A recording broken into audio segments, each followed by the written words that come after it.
So just like you, I'm sure you're here because you are someone who gets cravings, whether that's for more salty kind of cravings or sweets.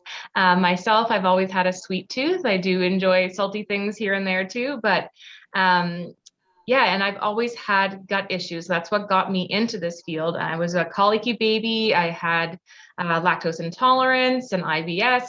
And we're not going to dive too much into IBS specifically tonight, but I want you to know that if you have been told you have IBS, that is not a real diagnosis, and there's always a root cause of your chronic gut issues. It's basically just what they tell you, and they can't figure out what's wrong with you. So I also struggled with anxiety and depression throughout my life, especially as a child and teen. And I would typically turn to food for comfort. So while this wasn't an all-out, binge eating disorder or something of the sort, it was my main way of coping with feelings when I was feeling down or off. And unfortunately, that's a lot of us. We go to food because we're just not taught. We don't learn from our family, right? Like how to positively deal with emotions and how to move through those emotions and process them rather than just suppressing them down with food or whatever other vice is your preference. So yeah. And so today we're going to talk a lot about the root causes of cravings and emotional eating. There's always a root cause, especially if you're someone who has an eating habits that are kind of all over the map and you really just can't get those cravings under control. We're going to figure out today why that is. And some of the main reasons are brain chemical imbalances. Your gut bacteria is a big one, which is what my passion is, and blood sugar imbalances. These are probably some of the biggest things that I see in my practice, as well as chronic stress, obviously, aka burnout, which everyone seems to be dealing with these days. And I will add one to this list, and that is lack of pleasure in our everyday life. So too many of us, go about our lives focusing on what we have to do, our to-do list and our responsibilities, which of course is important. But if we don't make time for the things we enjoy or the things that bring us pleasure, then that has to come out in other ways, right? We're unconsciously, or whether it's conscious or not, we're going to seek pleasure in other ways. So whether that's food or drugs or alcohol, depends on the person. But today, obviously, we're talking about food. So if we can add more of the things that we enjoy to our life, then we're less likely to overdo it on the food. So why do we emotionally eat? So emotionally, obviously, it's comforting. It gives you a quick mood boost. So carbs actually do boost your mood through serotonin and dopamine. And we're going to talk more about that tonight. And it's just a quick, easy way to feel good. It's convenient, right? You can do it while you're working. It's readily available most of the time. And then physically, carbs, like I just mentioned, they help you build those happy hormones, so serotonin and dopamine. And for example, if you're tired or burnt out, which we're going to touch on tonight, it gives you quick energy. So your body sees carbs, especially processed carbs, as quick energy. So culturally, a lot of us, especially, I know being from like a Eastern European kind of background, food is love, right? So mom makes you home cooked meal. That's her way of showing love. And grandma makes you some baked goods. That's her way of showing love. And if oftentimes in these cultures, especially, first generation, if you don't eat those foods or you turn down second helpings, that's kind of an insult to the person that made it for you, right? So there's a lot going on here culturally, and also just happy memories associated with food. So for example, this picture here, like I would always bake with my mom growing up. So, many happy memories associated with a lot of baked goods. And then again, in terms of, in many cultures, repressing emotions is the norm. It's not normal in these cultures to, especially North American culture, to actually, lean into those emotions and express them rather than repressing them. So we kind of deal with that pain by turning to food.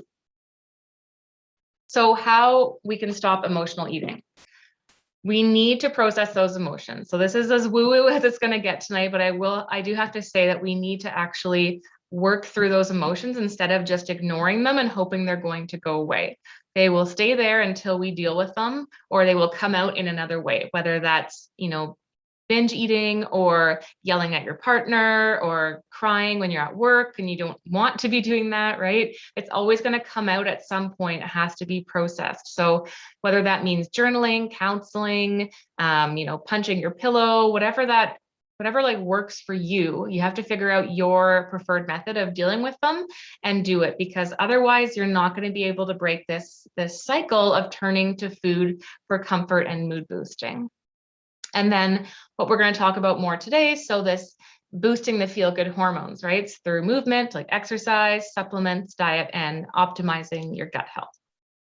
So again, just what I mentioned, like these are some of the main things you can do to kind of process those emotions rather than just suppressing them down and eating.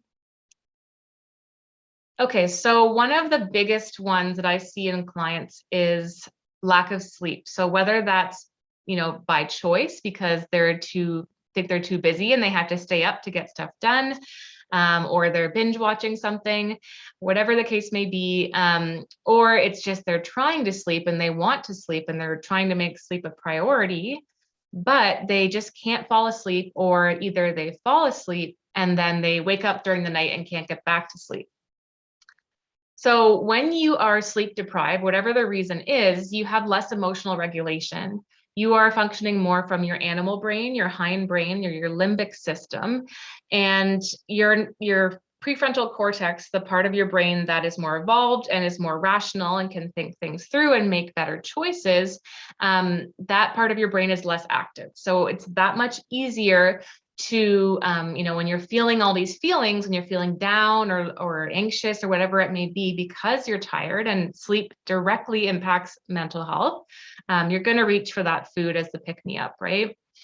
And then, so it causes low mood and anxiety, and we'll talk more about specifically why that happens later on.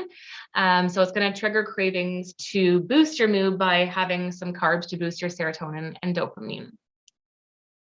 And then the other thing there, which I will mention, and I think I talk more about it later, is that when you're tired, your body wants to boost energy, right? So like, again, it sees carbs, especially processed carbs and sugary things, as quick energy. And so it says, oh, I'm tired, I need some quick energy. And then you reach for the carbs, right? And it does give you that boost initially, but you're going to have a blood sugar crash, and we're going to dive into more on blood sugar. But when you have that blood sugar crash, that's when we get that quote unquote hangry, and we reach for anything that's within our reach to make us feel better, because we have to get that blood sugar back up. So it kind of promotes this vicious cycle of low energy, low mood, and more cravings if we're not sleeping and we're not eating to balance our blood sugar.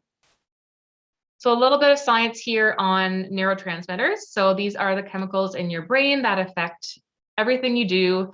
We're talking more specifically tonight about serotonin, dopamine, GABA, and histamine, and the roles that they play. And they are modulated by many things, including sex hormones. So ladies, if you're having premenstrual mood changes or menopausal mood changes, that is due to these sex hormone shifts that they interact very directly with your brain chemicals like serotonin. So for example, premenstrually, when estrogen drops and the progesterone is rising around the mid-cycle, that's when we get a drop in serotonin. And so that's what can cause those mood shifts and more cravings. And then we know for a fact that dopamine, it's for learning, reward, and pleasure. So a lot of people that have dopamine imbalances are going to reach for carbs and sugar as a pick-me-up, but some people that have some more severe imbalances or depletions may actually end up being diagnosed as ADD or ADHD, because that's the dopamine that's implicated in that disorder. But these people, interestingly, also often have binge eating disorder, where they can't stop binging. And one of the reasons is they're just not getting the pleasure, that satisfaction from the foods that they're eating, right? So an average person that has normal levels of dopamine might get quite a rush of pleasure and a rush of dopamine from having a cookie, for example. But that same person who has dopamine depletion or imbalances, that has ADD or ADHD, is not going to get that same rush of pleasure. And so they keep eating to try to get that rush, right? GABA is more so calming, so anti-anxiety. That's what alcohol acts on when we drink alcohol. And then there's histamine. So recently I started learning a lot more about histamine. I do a lot of work with people with chronic gut issues that tend to have a lot of allergies as well. And we know the gut has a huge role in histamine balancing, but it's also stimulating. So that's why drugs like Benadryl make us dopey, right? So it's an antihistamine, and it blocks histamine so that we feel tired. And so all of these neurotransmitters impact each other. When histamine is high, it actually decreases serotonin and GABA. So that's going to contribute to mental health problems. And interestingly, I've actually read and researched on this myself because I noticed this connection in people with mental health issues having this histamine thing, and allergies typically all goes hand in hand. And I read that SSRI, so the common antidepressants, actually act kind of like an antihistamine, and that the people that are more responsive to these medications are people that have high histamine levels in their body. So when they go on the drug, it's bringing down histamine levels, and that's one of the ways in which it's helping with mood modulation. And yeah, so high histamine also causes low GABA, so we're going to have more likely to be anxious, right? They all kind of impact each other. But interestingly, with depression, it can be either high or low histamine. So if we have one extreme or the other, it's going to cause mood imbalances. We need to have that happy medium because it does play many, many roles in the body. That histamine, we do need it. And actually, one of the forms of histamine in our stomach, I believe it's the H2 receptors. There's 4 types, and that is actually needed to produce stomach acid. And we're going to talk a little bit more about stomach acid later on. But knowing that histamine regulates blood pressure, so for example, if you've ever had an allergic reaction, you're going to have probably a big drop in blood pressure and feel really lightheaded. And that is due to the histamine. It also regulates our food intake. And as I mentioned, those antidepressants act on histamine. It's one of the ways in which they help support mood. And one of the other things that has been found with antidepressants is that they actually have a mild antibiotic effect. So that's a theory of one of the ways in which they modulate mood is by killing off some potentially harmful bacteria that is causing inflammation. And we're going to talk more about the connection between your gut bacteria and mental health and cravings later on in this presentation. But I found that really interesting. So people that are on them, especially long term, it's hard to heal the gut and hard to repopulate with the healthy bacteria because of that effect. And so when you try to come off them, you're going to have a withdrawal symptoms, so a lot of histamine or allergy type symptoms. And that will cause a worsening of mood or kind of like a rebound. So mental health, like I mentioned, we feel low, we're going to have cravings, right? So whether that's because that's what we've always done our whole life, or whether it's because you have a neurotransmitter imbalance of imbalanced serotonin, dopamine, or GABA, we're going to be reaching for food to boost our mood. But the main reasons we have the low mood in the first place is this list here. So hormone imbalances, your microbiome. So dysbiosis is the term for bacterial overgrowth or imbalance in the gut. We're going to dive more into that. It could be your immune system's overactive and the histamine part of it, like we just mentioned. It could be you have nutrient deficiencies where you simply don't have enough of certain vitamins and nutrients to build these happy hormones. Or it could be due to poor sleep or burnout, aka adrenal fatigue.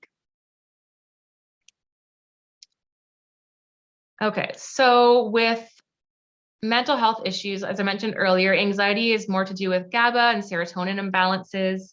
Depression can be histamine, serotonin, and norepinephrine, and ADD tends to be dopamine.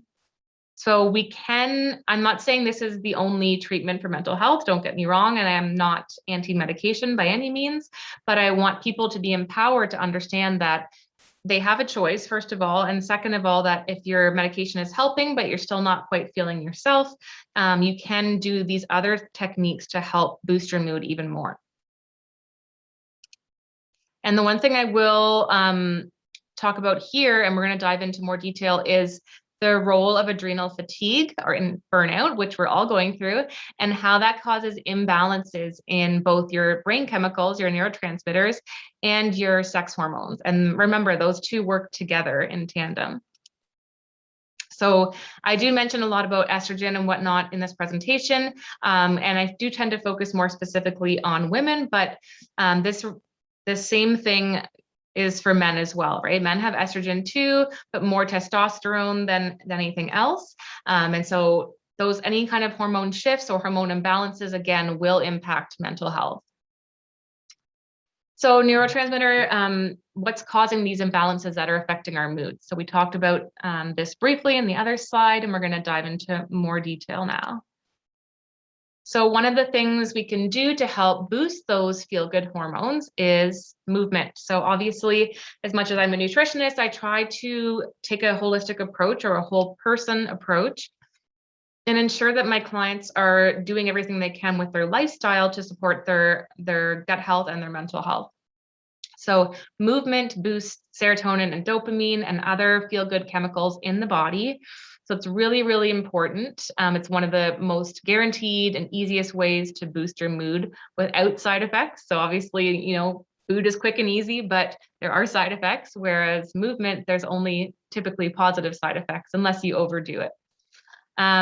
Treatments are a really good way as well. Personally, I invest in a lot of treatments. So massage, acupuncture, these are all ways to boost oxytocin and endocannabinoids that your body makes that are pain relieving and anti-anxiety, as well as other endorphins. And then your diet. So we're going to talk more about this later on as well, but the importance of specific nutrients, amino acids, which are building blocks of protein, B vitamins, and other vitamins and minerals that are needed as cofactors to build these neurotransmitters. So serotonin, dopamine, and all the ones we mentioned earlier. But the issue here is, especially if you're someone with chronic gut issues, is that you may not be absorbing these nutrients, right? So you could be eating the healthiest diet, but if you're not absorbing those nutrients properly, which you probably aren't if you have gut issues, we'll talk about that shortly, then your body's going to be lacking, and that in itself can trigger cravings. So having these nutrient depletions, but it's just not going to be able to build those happy hormones like it needs to. And same thing for sex hormones. So for example, we need fats to build hormones. So if we try to do a low-fat diet, our body doesn't have the building blocks that it needs to build our hormones.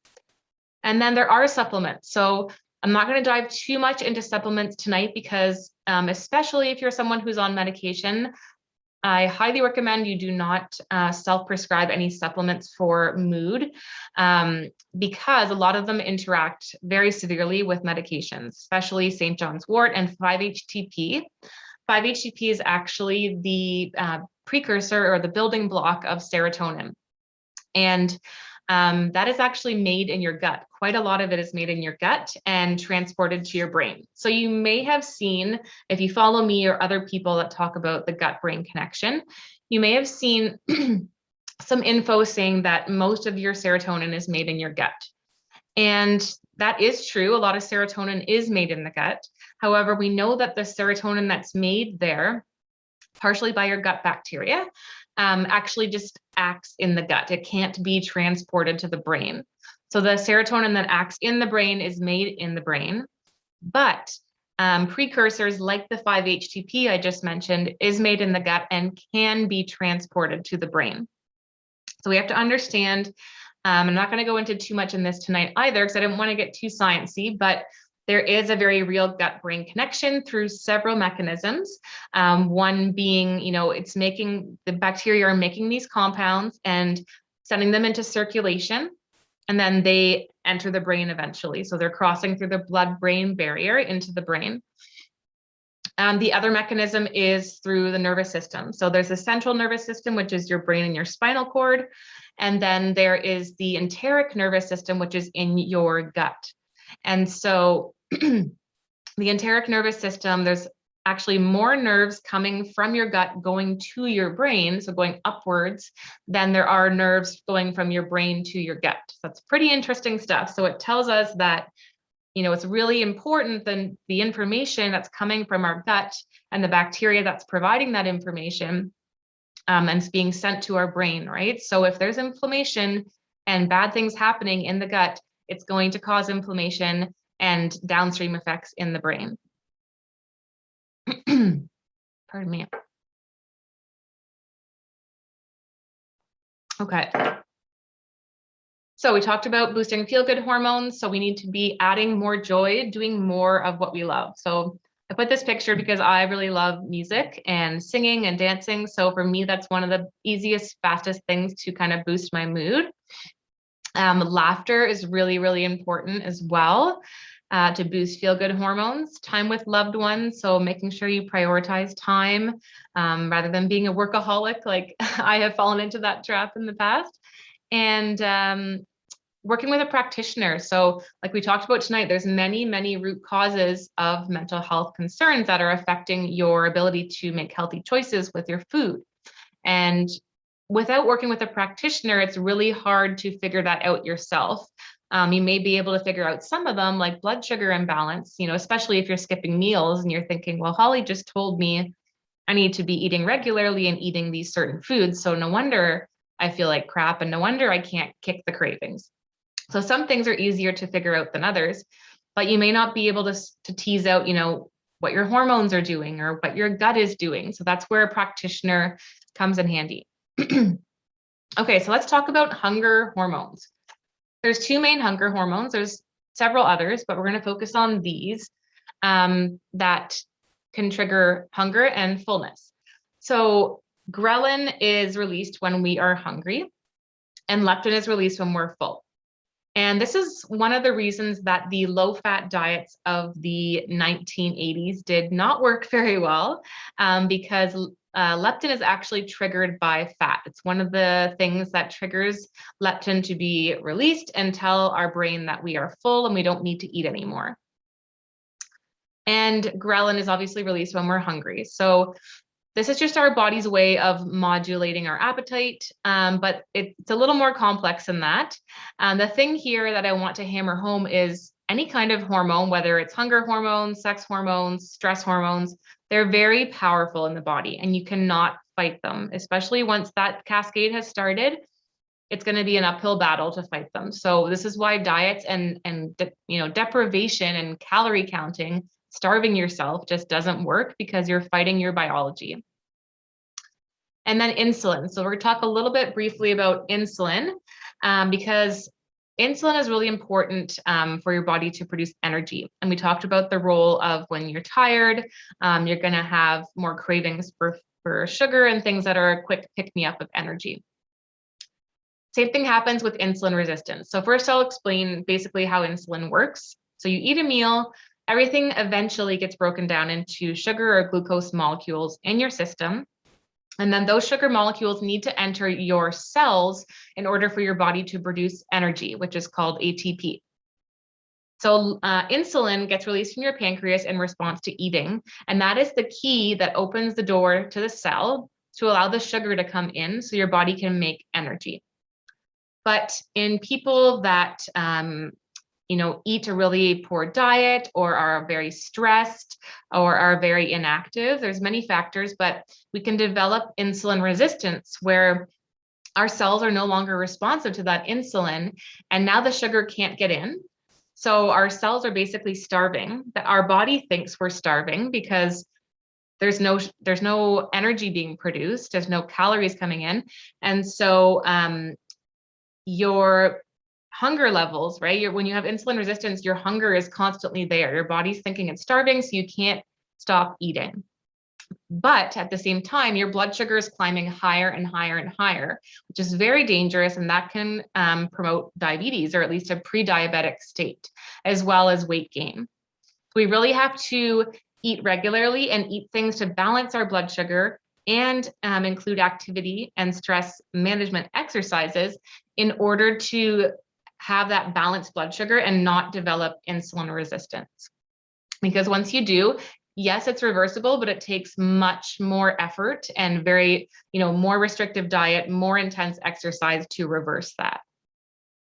And so these hunger hormones are directly impacted by sleep, sex hormone changes, stress, diet, blood sugar levels, and your microbiome. So interestingly enough, one of the major diabetes medications, metformin, one of the main ways it works is on the gut. So it actually balances your blood sugar by working on your gut. So we can tame those hunger hormones by, number one, balancing our blood sugar. So we're going to talk more about this, I believe, in the next slide. But we have to be eating regularly. We can't be skipping meals. So even if you have a really busy day, it just means you have to plan ahead and ensure that you have balanced snacks with lots of protein in them. Because protein, fat, and fiber, that is our, I call it the craving crusher combo. Those things are digested more slowly in the body and causes a slow, steady rise in blood sugar versus if you were to eat, just carbs or just sugar on its own, it's already in simple sugar form. And so it doesn't take much digesting and it gets into your bloodstream very quickly, spikes your blood sugar. There's nothing to hold it steady, so it crashes shortly thereafter. And these are the spikes and the drops that cause, low energy, low mood. You're not going to be able to focus at work. And that promotes weight gain too, and contributes to chronic disease like diabetes. So we really have to get that blood sugar under control.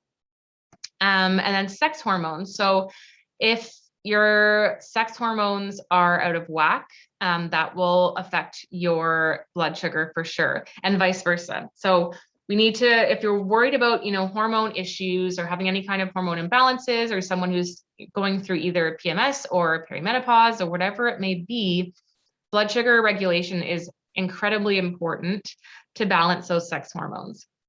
If you feel like, you're doing everything right and your sex hormones still feel out of whack and you feel like that's impacting your mood and your food choices, highly recommend getting tested with a professional, preferably a functional medicine practitioner like a naturopath. And then sleep. So sleep is huge. So when we don't get enough sleep, directly impacts our hormones, including ghrelin. So ghrelin is that hunger hormone. When we don't get enough sleep, ghrelin rises. So we're just naturally going to be more hungry, and we're going to be reaching for those mood boosting carbs. So sex hormones, in terms of women, estrogen, progesterone, and testosterone are the main ones we'll talk about. As I mentioned earlier, that kind of premenstrual dip in estrogen causes low mood. So estrogen and serotonin are directly connected, right? One influences the other. So as soon as estrogen drops, serotonin drops, your mood's going to change, and that's going to affect your cravings. And then in menopause, we have chronically low estrogen. So again, we tend to have more severe kind of mood imbalances then, but there's much that can be done to support hormone levels. Interestingly, the more burnt out you are going into these big changes like menopause, the worse your transition will be. So this is your motivation, if you're someone who's getting close to that time of your life, to really work on nourishing your adrenals, resting more, learning to say no, and doing all the things you can to support your adrenal function, so that you're not having a really rocky transition. And I'll just back up briefly because I didn't really define what your adrenals are. So we all know about cortisol, the stress hormone, or one of them. And cortisol is released from your adrenal glands that sit on top of your kidneys. And so we need cortisol in certain levels to function. It's stimulating. And so ideally, it's supposed to be highest in the morning to help us wake up, and then low in the evening to allow us to fall asleep. But it also has many other roles in the body, including immune modulation and much more. But so when we are chronically stressed, we can go through periods of adrenal fatigue, right? And there's different phases of adrenal fatigue. So depending on how advanced your adrenal fatigue is and how badly your adrenals have been impacted, for example, if you've been going through high stress for many years, it could be that your adrenals are completely depleted. They can no longer make cortisol. You're chronically tired. You're getting sick all the time. Your mood is off. Your sex hormones are off. Everything's going to be imbalanced. And these are people that, coffee doesn't even work anymore and they just want to sleep all the time. So they're always reaching for that pick-me-up because they're chronically tired. Typically, people that have adrenal fatigue tend to have more cravings for salty things or savory foods rather than sweets. Although I will say some people do crave sweets as well, because again, the more depleted you are in terms of your adrenals, the more it impacts your brain chemistry, your neurotransmitters, and that's going to make you have mental health concerns, and that's going to make you have cravings, right? So we're starting to see the connection here between sex hormones and your brain chemicals. We're seeing the connection between burnout or adrenal fatigue and how that impacts your sex hormones as well as your mood and cravings and energy levels. So it's all kind of connected, and that's why there's not a simple, one size fits all kind of solution. It's very personalized, and it needs to be a whole kind of holistic approach. And it's not just one thing that we can do to fix these situations. So if anyone is interested, I actually do have a burnout or adrenal fatigue questionnaire that I use with clients. If you want to know, where you are on that spectrum, that questionnaire, I actually use it. It's really insightful, but it also tells me specifically what type of supplement would be best to support your adrenal glands. And that's usually my first step with people when they're really struggling with fatigue and low mood and cravings. I do the adrenal support first as a super easy step. It's just one supplement. And people often come back to me a week or two later and they're feeling a million times better. And they're actually way more motivated to start making those dietary changes. We talked about blood sugar. So again, the basics of how it works, you're basically eating your food, it gets broken down into sugar molecules and absorbed into your bloodstream for your cells to use to make energy. But when we're constantly either skipping meals or eating meals mostly of simple carbs like white bread or sugary things or pastries, your blood sugar crashes very easily. So that's not to say that you should never have these foods, but for example, if you wanted to have a treat or some white bread or whatever it may be, you want to have it with some protein and some fat and some fiber all together. That way your blood sugar will stabilize. Or if it's a treat that you're wanting, you have your balanced lunch first, for example, with some chicken or some eggs, some kind of protein, and some whole grains and some fat in there. And then you can have your treat after, and then your blood sugar will stay stabilized. Okay, so for those of you who aren't familiar with, what type of foods have these nutrients in them, just kind of quickly went over that here. So protein sources, meat and fish, eggs, legumes, so lentils, beans, chickpeas, nuts, seeds, and soy products. Fat sources, I think, are a little more straightforward. And then fiber. We really need to get that fiber in. And when we're going to talk more about the microbiome shortly, but I want to hammer home that as much as people think that we can kind of heal the gut and repopulate, for example, so say you took an antibiotic and you're like, okay, I need to get the good guys back in there. Taking a probiotic is actually not good enough. Probiotics are temporary in the gut. They last maximum up to 14 days. And there's only so many strains available commercially. So I'd say there's maybe 20, 25 different strains on the market. Whereas you have hundreds, some people with very healthy microbiomes have even thousands of different types of microbes. So once they're gone, some of them can't be replaced. But the main thing that we need to do to build them back is to have fiber. So bacteria eat fiber, especially healthy bacteria.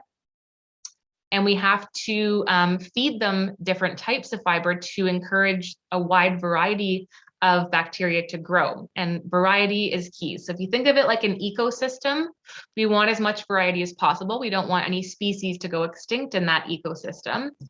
Otherwise, it causes imbalances, right? And then each thing in that ecosystem eats a different type of food, right? So we have to think about that when we're eating. Who are we feeding and how can we feed a more many different types of bacteria so we have that varied ecosystem. There's literally trillions of microbes in your gut. So there's more microbes in your gut than you have human cells in your body. And some of the bad or inflammatory microbes, specifically certain bacteria and yeasts, can actually trigger cravings. So they are sending signals to your brain, whether that's through your nervous system or your immune system. They actually directly modulate your immune system as well. There's many other ways it can send signals to the brain, but regardless, they send signals that tell you to eat more carbs. That is their preferred food. Whereas more healthy bacteria, things like lactobacilli that are typically found in things like yogurt and fermented foods, they love fiber. Fiber is their food of choice. So like I said, the more fiber we can get, the more different types of fiber we can get, the more we're feeding those healthy bacteria.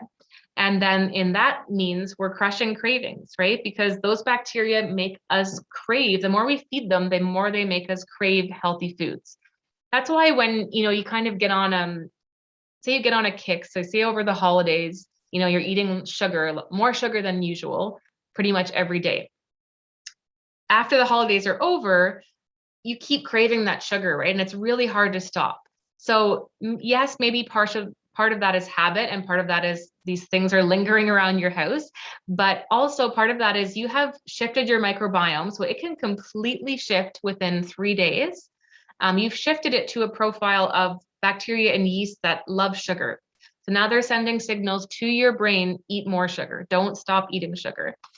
So we have to always think when we're eating, who am I feeding and who do I want to feed?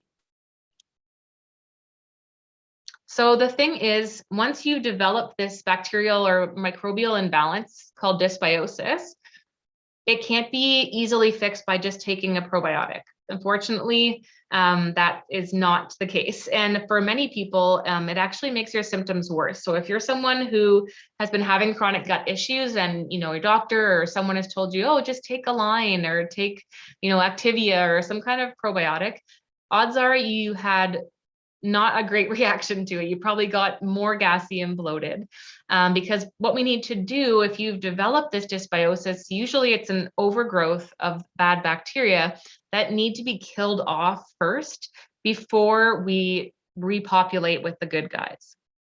And like I said, probiotics are only one step of that big process. So why do we have this dysbiosis in the first place?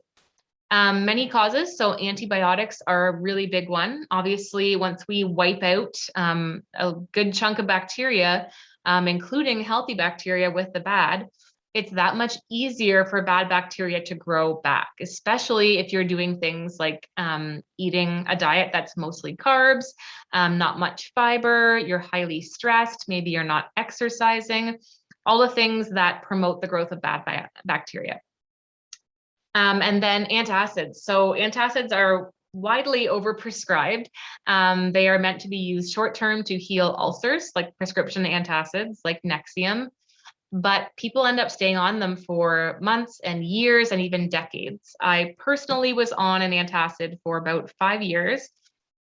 It made my reflux worse. So at that point, it was silent reflux where I didn't have the burn, but I did have food literally coming up my throat, and I had no appetite whatsoever because I had such a slow transit time in my gut. I was so constipated.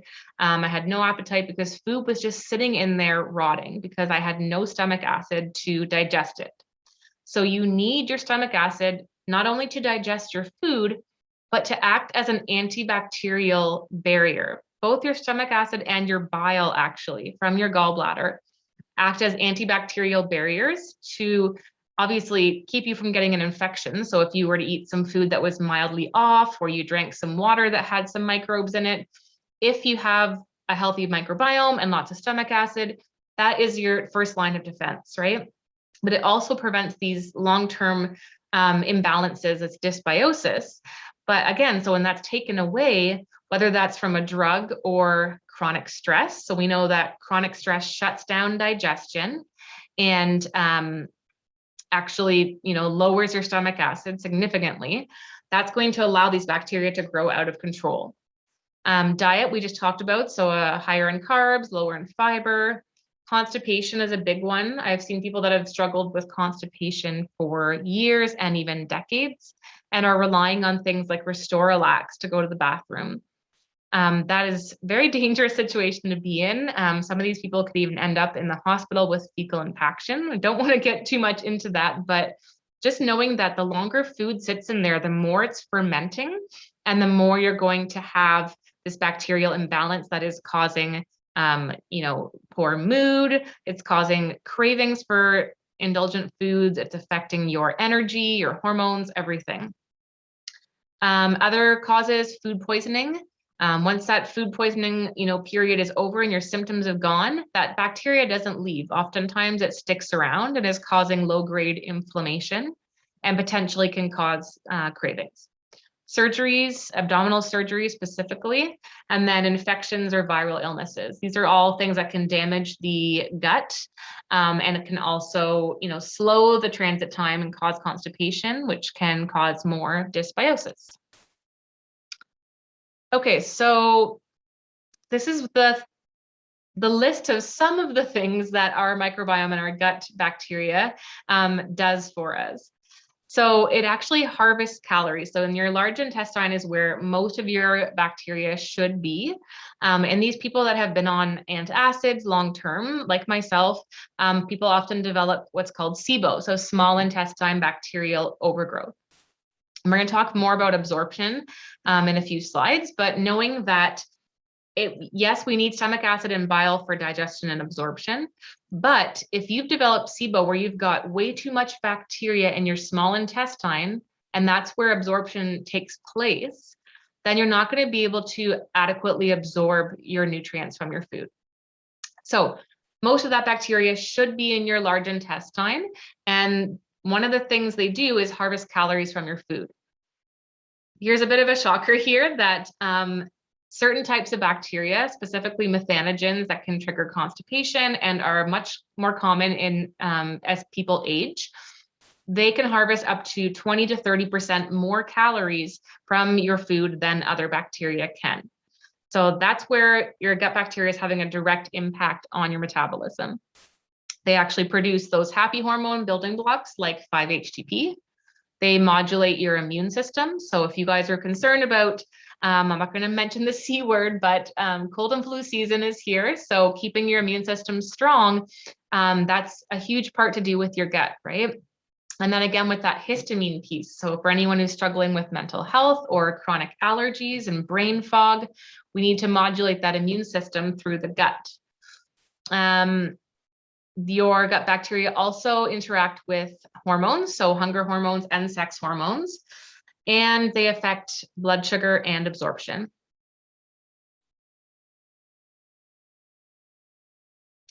I'm going to try to power through because I have a fair amount of slides left, so bear with me. So malabsorption, we talked about absorption takes place in your small intestine. And so if you have too much bacteria there or not enough stomach acid or bile, you're not going to be absorbing things. And this is very common, especially as people age. We tend to have, naturally just produce less stomach acid, but especially if you're on an antacid drug as well. And it's possible to even have cravings simply due to nutrient deficiencies. So whether that's you're not eating enough of these nutrients or you're not absorbing them, either way, or stress. So stress depletes B vitamins and vitamin C, among others. But whatever the reason, if you're low in certain nutrients, you actually will start craving those foods. It's like your body knows what it needs and it's telling you, eat these foods. So a common one is magnesium. So if you're low in magnesium, you might crave foods like chocolate because dark chocolate is actually quite high in magnesium. And then if you're low in B vitamins, you might crave things more like, greens, rice, cereal, eggs, bananas, things like that. We need these nutrients as cofactors to help build these happy hormones like serotonin and dopamine. So, and I talked earlier, I don't know if I mentioned specifically, but the two main amino acids, which are taken from protein. So when you eat a protein-rich food, it usually has tryptophan or tyrosine in there. So tryptophan, we know from turkey, right? It is the precursor to serotonin. And So basically it would be tryptophan, 5-HTP, serotonin, and then melatonin. So we're going to talk more about sleep shortly, but people that have a hard time sleeping, it's often because they're not making enough serotonin, right? And so we need these nutrients to build these happy hormones. The other one there is tyrosine, which I mentioned is also an amino acid from protein that needs your body needs to build dopamine. And then again, malabsorption, that's due to low stomach acid and this bacterial overgrowth or imbalance. I actually had a client, a male client, who was struggling with low mood and cravings, and he was gaining weight because he was doing a lot of emotional eating.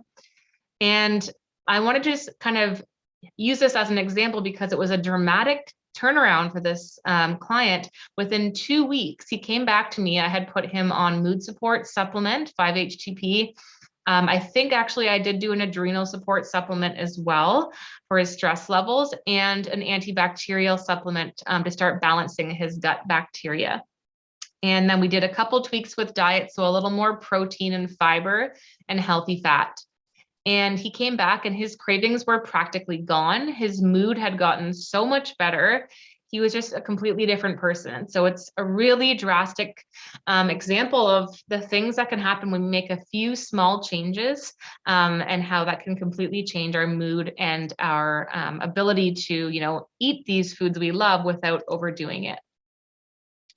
So I just want you to kind of briefly understand how I would work with someone to balance their gut bacteria and the complexity of it. Because like I said, it's not as simple as taking a probiotic. They make it seem that way in these marketing advertisements, but we do have to go through this 4-step process. So the first step, we remove anything causing inflammation. So that would be killing off bacteria that's overgrown. We would remove foods that are causing issues, so potential food sensitivities, and then, processed crappy foods full of preservatives and chemicals, and then things like medications, not prescriptions, but things over the counter like painkillers, anything that would cause irritation or inflammation in the gut. Then we replace what's missing. So that would be things like stomach acid and enzymes, and bile, which we can use certain herbs to stimulate bile flow, and nutrients. So if you're low in B12, for example, which is really common in people with gut issues, we would do a B12 supplement, and also some foods that are higher in B12. And then we repair. So we have to repair the gut lining, because I'm sure you've heard of leaky gut. When we have this long-term bacterial imbalance and this inflammation caused by the bacteria in there, slash also, poor diet and maybe taking things like painkillers that can cause damage to the gut, we end up with leaky gut. So these are microscopic holes where particles of food and other things are leaking into the bloodstream where it's not supposed to be, triggering an immune response. And now you're developing food sensitivities, and you are having, brain fog and mental health concerns, and you're feeling low because of this inflammation. So if you haven't heard, and I hadn't quite mentioned this yet, but one of the main things that they have found in the recent research for depression specifically is that it's due to brain inflammation. And many mental health concerns and brain illnesses are due to inflammation. But where is that inflammation coming from? Typically, it's the gut or your blood sugar levels being off. So if we can balance both of those, we can bring down inflammation, modulate the immune system, and feel better physically and mentally, and have less cravings. And then, so repair phase, we do certain supplements and certain foods to repair that gut lining so it's no longer leaky. And then the restore phase is where we rebuild that microbiome. But we do use probiotics here temporarily, but we also have to focus more specifically on adding a ton of different fibers. So let's dive into a bit more on stress, burnout, and adrenal fatigue. What does it do to the body? It takes a big toll on the body in many, many ways. So what happens, like I said, that chronic stress takes a toll on those adrenal glands. They're working overtime. So in the early stages, you tend to feel wired. You're edgy. You're irritable. Maybe you're wired and you can't shut your brain off before bed and your brain's just going. In the mid stages, you might be wired sometimes, but also tired at the same time. So, you feel irritable and on edge, but you're actually physically exhausted. And some of these people end up getting kind of like a second wind in the evening. Whereas, that's that cortisol spiking too late in the day. It's supposed to be spiking in the morning. And then the late stages is like complete depletion phase where your adrenals just can't produce cortisol anymore. And you are exhausted beyond belief. Coffee does not cut it anymore. And these are people that get sick very often. They're struggling with their mental health. They have low motivation, and they're reaching for carbs all the time as a pick-me-up. So we have to understand that this burnout is a real condition. It's a serious condition. Most of us have it to some degree, and it's going to affect your sleep, your mood, your energy, your motivation and focus at work. It's going to affect your metabolism and your immune system. And all of that included, obviously, you're talking about cravings and emotional eating. So if you're feeling that bad, of course, you're going to have cravings, right? And like I said, typically we tend to crave salt for people that are kind of in the late stages of adrenal fatigue, because your adrenals actually regulate your electrolytes in your body and your electrolyte balance, which is very important for all aspects of functioning of your body. And one of those electrolytes is salt. So when that's off, that impacts a lot of functions of your body, including your blood pressure. So these are people that typically, if they were to stand up quickly, they feel like they're going to pass out or black out. So actually, we need more salt for these people. So people tend to think that salt is bad, but people in this stage of burnout do need more salt. And that's why they're craving salty foods. But obviously, we can get salt in healthier ways, right? We don't have to reach for a bag of chips.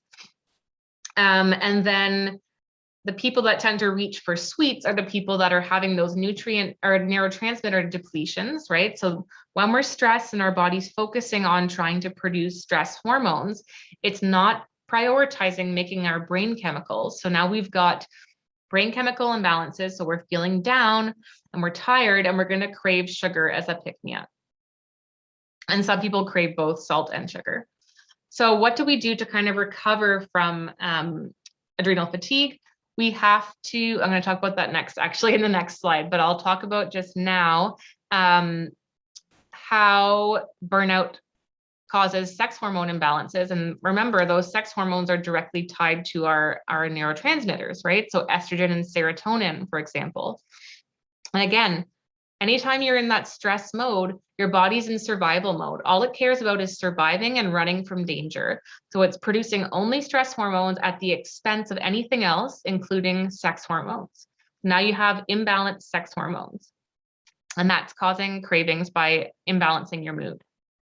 And then we also know that stress itself and burnout lowers your immune system in your gut and allows for the growth of more unhealthy bacteria and microbes.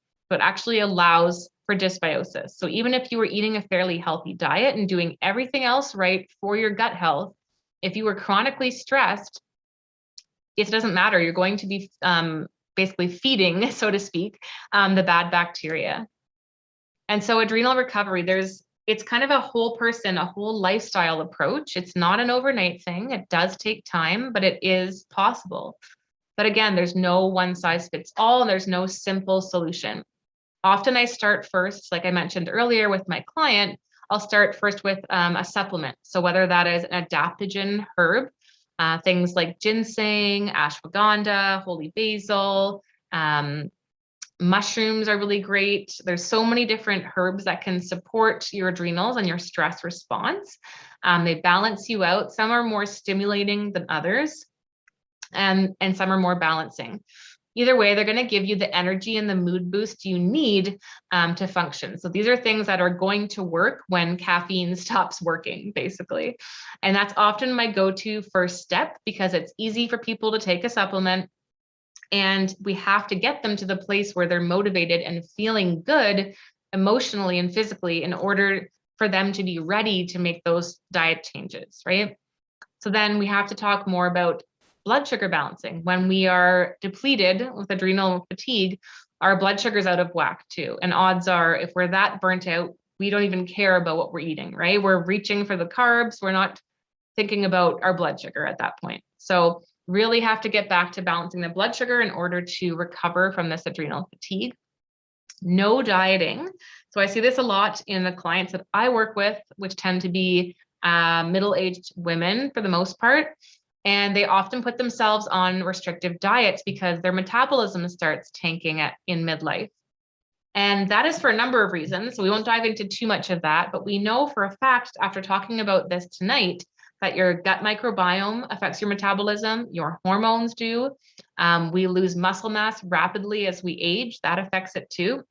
And yet these women, they may not be aware of all those factors. And so all they know is, calories in, calories out. So they're working out more and eating less. When ironically, for their adrenals, we actually need to eat more, and we need to eat carbs, healthy carbs, mind you, but we can't be limiting carbs, right? Especially if you're doing workouts, you actually need carbs to fuel your workout. But we need those carbs for our adrenals to recover. So I'm talking about things like legumes, oats, brown rice, quinoa, sweet potatoes, stuff like that. And so when it comes to lifestyle and movement, yes, movement is very important for your overall health and mental health. But when you're adrenal depleted, your body is in this stage of exhaustion that a HIIT workout or CrossFit or something intense like that is not going to be helpful for you. It's going to further deplete you. So we have to do more gentle, restorative movement. And we have to learn to slow down. These people are often type A people that are, high achieving, and they want to constantly be productive, and they have all these goals, and that's awesome. But you can't achieve your goals when you're burnt out, right? So we have to learn to slow down and find that balance that works for you. You have to learn to set boundaries and give yourself permission to rest. The other thing I'll say about supplements, I'm going to talk briefly about nervines and vitamins. So I talked briefly about this before, but we need more B vitamins and vitamin C specifically to help our adrenals recover, because those can tend to get used up very quickly when we're in a stressed state. The other thing here, when it comes to adrenal support, there's two main classes of herbs that I use with clients. Adaptogens are the herbs that are more putting your body into homeostasis. So balancing out the stress hormones, your energy levels, your mood, and typically are a little more energizing depending on the herb. Whereas nervines are more nourishing for your nervous system. That's why they're called nervines. And especially for people that are constantly on edge. If you're someone who's jumping at the smallest sound and you just feel like you're on edge, if you have insomnia, your mind's racing, you tend to, towards more of an anxiety type of personality, this is where nervines can be helpful. So these are things like lemon balm, passion flower, valerian. Again, these are very potent herbs that I do not recommend you self-prescribe, but rather you want to work with a functional practitioner like myself to get a custom prescription for what works for you, especially if you're on medications. I always do a comprehensive check when someone is on medications and I want to prescribe something. I check for interactions with the supplements before I prescribe. Okay, sleep. So we have to get adequate sleep to support our mental health, no matter what. We're going to have cravings. We already talked about that. We're not getting our sleep, right? So why might we not be sleeping? So a lot of people say, like, I want to sleep and I'm trying to sleep, but I have insomnia. So adrenals is one of the big ones. You might feel completely exhausted, but by the time you get into bed, you're just lying there wide awake. Even if your brain, so you could be someone who like your brain won't shut off, but you could also be someone who your brain is, you're not overthinking, but you're still just lying there and you're like, well, I was tired a few minutes ago and now I can't sleep. That's due to the adrenal fatigue. Some people fall asleep and then wake up in the middle of the night and can't get back to sleep. That can be due to adrenals as well, where you're having this cortisol spike at the wrong time. So it's spiking in the middle of the night instead of in the morning. And that can also be due to blood sugar imbalances, which again are tied to adrenal fatigue and your gut microbiome. So if your blood sugar is crashing in the middle of the night, that'll wake you up and you may wake up hungry. Hormone imbalances, specifically women, as we're, shifting into the luteal phase of our cycle in the PMS phase, common to have insomnia as the hormones are shifting, especially in menopause as well. Because we know that hormones, like I talked about, specifically estrogen and serotonin, are connected, and serotonin gets converted to melatonin. So a lot of people that have insufficient melatonin have low serotonin. And yes, we can supplement with melatonin, but we have to ask the question, why aren't we producing enough melatonin, right? So we have to go further upstream and look at why that is. One of those reasons, the simple thing, which I'm doing right now, is sitting in front of a bright light before bed, but we want to avoid lights and screen time before bed as much as possible. And then the other thing we mentioned, which was the microbiome piece, how the microbiome actually produces, these bacteria are producing the building blocks of serotonin, that 5-HTP. And then the final thing here is inflammation and histamine. So you may have noticed, obviously, if you're someone with allergies, the allergy symptoms themselves can keep you up, but really what's keeping you awake is the histamine response. And when you take that antihistamine, you're able to sleep, right? So we have to get that histamine and that inflammation under control. And part of that has to do with the gut. I have a chat here, so I'm just going to check it. Yep, you're welcome, Gregory. Yep, no problem. Everyone's going to receive a copy of the replay since you've signed up and I have your emails there, so no problem. I know I'm running overtime. I'm going to try to finish up shortly. So sleep, in order to get a better sleep, we want to have some movement, so try to get some exercise. We want to do things to manage our stress. So obviously we can't avoid stress. So doing things like meditation, deep breathing, whatever works for you. We want to avoid eating before bed. So if you're eating right before bed, your body is trying to digest. It's putting all its energy into digesting instead of shutting down for sleep, right? So the other factor there is that if you're eating something that, a lot of us tend to have a kind of a sugary treat in the evening as like our dessert or something, right? Which is fine when it's earlier in the evening, closer to dinner. But if you're eating that sugary treat close to bed, remember, sugar is like very quick energy for the body. So if your body's working properly, it's going to absorb that and you're going to get a quick energy boost. And we don't want that before bed, right? And then on top of that, if you're having sugar on its own, you might have a blood sugar crash in the middle of the night, and that's going to wake you up. So really avoiding, actually, I didn't include alcohol on here, but alcohol is another sleep disruptor. So if you are having a drink of alcohol, it makes you feel drowsy, but it'll actually prevent you from getting a deep sleep. So you're going to wake up groggy and tired.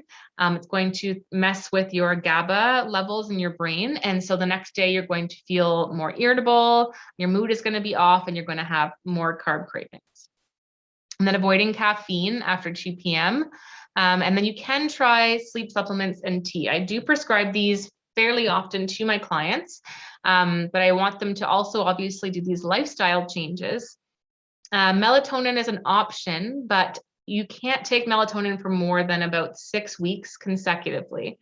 So I tell people to use it only if they really need it, maybe once or twice a week, because it is a hormone and you can't mess with your hormones like that long term. It throws off your other hormones.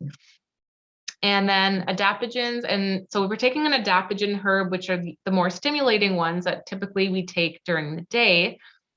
Because it's balancing everything out, it tends to help with your sleep in a roundabout way. The nervines are the ones I mentioned that are more sedating. Pardon me, speaking of allergies. I was raking leaves today, so I'm covered in probably mold particles. Nervines are the more calming ones, so we can take those. I like lemon balm myself, so there are a number of teas that have, either lemon balm or valerian or some of these other herbs in it that are calming. And then there's nutrients like theanine and GABA, which can be taken in supplement form as well. So looking back, I kind of shared a bit of my story at the beginning. Now you can see why I was really struggling with carb cravings and emotional eating. Whoops, I can't spell sugar, apparently. I had major dysbiosis due to, I was on antacids long-term. I was struggling with constipation. My appendix ruptured. So that surgery was a big factor as well. So that was causing cravings for me. The anxiety and depression, resulting from some of these physical changes and other factors was contributing to cravings, and the fact that I wasn't dealing with those emotions in a healthy way. I didn't have enough fun in my life. So there was a time where I was working 3 jobs. So that I was just working, and commuting for some of the jobs. I was not having any fun. So, my body just wanted some pleasure from somewhere. And so I turned to food. I wasn't sleeping well due to, the adrenal fatigue that I had and still have and I'm recovering from. I wasn't exercising much. And I ended up with, a lot of nutrient deficiencies because I have this SIBO, this bacterial overgrowth in my gut. I've always eaten fairly healthy, but I haven't been absorbing things for a very long time. And on top of that, I was taking an antacid, which also prevented absorption. Burnout, and then, imbalanced sex hormones that stemmed from that adrenal fatigue and all of these other factors, right? So that was an eventual thing that happened down the line. But what I want to kind of hammer home is that it is possible to heal, right? So I made some changes. I quit one of my jobs. I got some testing done to figure out, what exactly was going on and what I should do, diet and supplement wise. I got counseling. I tried different supplements. And I started working on healing my gut. That was a big thing for me. I tried many other things for my mental health, and I felt a bit better, but the finishing piece of the puzzle for me was really getting my gut health dialed in and balancing my microbiome. And I know now, because, like I said, your microbiome can shift in as little as 3 days. But I know that when I go through a period of eating more sugar, like I probably will over the holidays, my mood will suffer almost, right away. But if I change that and even just take, an antibacterial supplement and cut down on sugar for a few days, my mood will shift back. So it's pretty interesting how quickly things can shift. So this is all of the changes that I made. I invested in my health more. I started eating less sugar. I still eat some sugar, obviously, less processed foods. I make more time for meal prep now, and doing more movement and things that kind of bring me joy and allow me to nourish my adrenals and de-stress. So this is kind of how I start when I work with a client. I mentioned this earlier. In the initial session, I kind of figure out, what are the root causes for this person, depending on what they're dealing with. So if their main concern is, stress eating and their metabolism, or maybe they're eating too many carbs and it's affecting their gut, we look at, why are you having those cravings? Why are you having those gut symptoms? Those root causes. And I figure that out, and then I build a personalized protocol based on what they are willing to do. So I always make it very achievable. Like I said, supplements are sometimes my first step, just a supplement. Simple as that. Because when people are that burnt out and depleted, I get it. I've been there. Like it's that hard, or it's that much harder to make food changes. It's like an overwhelming concept to even think about. So once they're starting to feel a bit better and they have their second appointment, then we start building in some of the dietary changes and some more of the lifestyle piece. So that's basically what I wanted to say in terms of, how I work with people. There are a couple ways you can work with me. So I do offer free wellness strategy sessions. I did put the link there in the chat. If you want to learn more about how to work with me, I'm going to copy this link from my website. It tells you exactly what to expect when you're working with a nutritionist like myself, and the kind of things we do within the first appointment. So that's the initial appointment. And I do have some of these sessions left. Actually, I have a couple left this week and some left for next week as well. But, a lot of my clients that I worked with, they were struggling. So I would see them typically once, and then maybe once a month later, but usually about once a month, sometimes every 3 weeks. A lot of them really struggled to continue with their new healthy habits. So maybe they would start out, all gung ho, but then they would just kind of lose steam, especially when life happened. And so this is where I realized, I really need a place where I can send these people where they get kind of like a daily motivation a sense of community of other people that get what they're going through. And they get, more resources to fully understand, why they have these problems, how they develop them, and how they can heal themselves. Because there's a lot of questions that come up between that first session when we start healing, and I throw a lot of information at them, and it's a little overwhelming. So I wanted a place where people could go and learn kind of on their own time frame about their gut health and about their health in general, and also get that daily motivation and support that they need. So I put together the Fix Your Gut membership, and it also has a Facebook group included. So you can connect with other women that are going through the same thing, because I have been through this healing journey myself. It took me over a decade to get better, and I didn't have a community of people. I found it very isolating. I can't even count the number of times I broke down crying about, how no one understood what I was going through. It's really, really hard to do it on your own, and you feel like your practitioner is the only person on your side. So I really wanted a place where people could connect with other women. So I do have a promo on that's ending December 1st. If you're thinking about, starting to work on your gut health and you're really struggling with, emotional eating and cravings, I have this membership promo. You can get started for only $37.99, but that's only till December 1st. And then I'm going to raise the price because I do put a lot of work into this membership. It's my baby, and I'm always adding new monthly masterclasses, which take a lot of time and a lot of research. So I'm basically kind of condensing all of the latest research on gut health and health in general, and breaking it down into like easy to understand concepts, and putting that up on your personal dashboard where you can log in and access that anytime. So that dashboard includes my 8-module Fix Your Gut course. So you're learning about why you have gut issues and how to heal. You get monthly recipe collections, access to the Facebook group, and then I do weekly live Q&As on a specific topic. So recently, November has been all about healthy aging, and I was talking about the importance of liver health. A lot of people have been showing up to me with fatty liver, or being told, by their doctor that they have fatty liver, and really confused. So we started talking about liver health and how that impacts your hormones and the aging process, as well as your gut health. So it was a pretty interesting topic, and the ladies in there really enjoyed it. So yeah, I'm here for you. If you have any questions at all, do reach out via email if you'd like. Or you can always DM me on Instagram. I'm always here for you.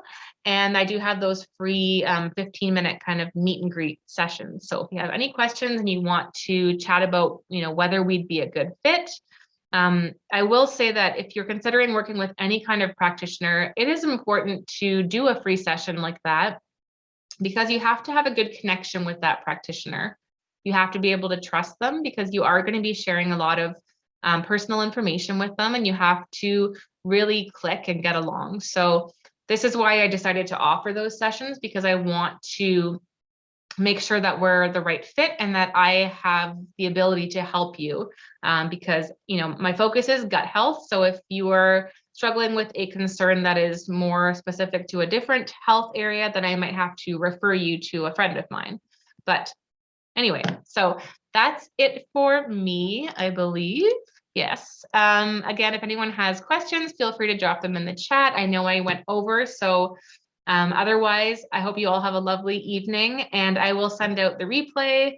That way you can, kind of go back when you have more time and go through it and review for all the information that was probably like thrown at you all at once. So apologies if it was a lot, but I like to kind of make these masterclasses very informative, and really help you be empowered, because a lot of, what people struggle with in the medical system that we have right now is disempowerment. Always feeling like they just have to listen to what the doctor says and do what the doctor says. But I think that's gradually shifting, and I'm happy about that, and I'm happy to be part of that, because I think it's important that people are empowered to understand why they have these issues and how they can heal themselves. Hi, Donna. No, I do both in-person and virtual appointments. So we use a system called Jane, and we do virtual appointments through there, and everything is fully confidential and compliant through HIPAA policies. You're welcome. And thanks for joining us tonight. So I'm going to sign off. I'm losing my voice. I hope you all enjoyed this, and yeah, have a lovely evening.